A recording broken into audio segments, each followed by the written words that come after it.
ಏನು ಪಾರ್ಥ, ಕೆಂಗಣ್ಣಿನಿಂದ ಕೆಕ್ಕರಿಸಿ ನೋಡಿ ನನ್ನನ್ನು ಗೆಲ್ಲಲಾರೆ. ಈಗ ಆ ಶಕ್ತಿ ನಿನ್ನಲ್ಲಿಲ್ಲ. ಪರಮ ಪತಿವ್ರತಿಯನ್ನು ನಿಂದಿಸಿದ ಮರುಕ್ಷಣವೇ ನಿನ್ನ ಪುಣ್ಯವೆಲ್ಲ ಉರಿದು ಹೋಗಿ ಪಾಪದ ಮೂಟೆ ನಿನ್ನ ಹೆಗಲು ಹತ್ತಿದೆ. ಎತ್ತು ನಿನ್ನ ಗಾಂಡೀವ, ಹೂಡು ಪರಮೇಶ್ವರನು ಕೊಟ್ಟ ಆ ನಿನ್ನ ಪಾಶುಪತಾಸ್ತ್ರ.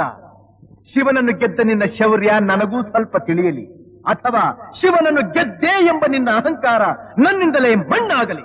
ಮದಾಂಧ, ಅವರಿವರನ್ನು ಕೊಂದೇ ಎಂಬ ಅಹಂಕಾರದಿಂದ ಕೊಬ್ಬಿದ ಮೂರ್ಖ. ಸುರಲೋಕಕ್ಕೆ ಸೋಪಾನ ಕಟ್ಟಿ ಮತ್ಸ್ಯಯಂತ್ರವನ್ನು ಭೇದಿಸಿ ರಣಾಂಗಣದಲ್ಲಿ ವೀರ ವಿಹಾರ ಮಾಡಿದ ಅರ್ಜುನನ ಭುಜಬಲದ ಪರಾಕ್ರಮ ನಿನಗೇನು ತಿಳಿದಿದೆಯೋ? ಯಾರು ತಿಳಿಯರು ನಿನ್ನ ಭುಜಬಲದ ಪರಾಕ್ರಮ?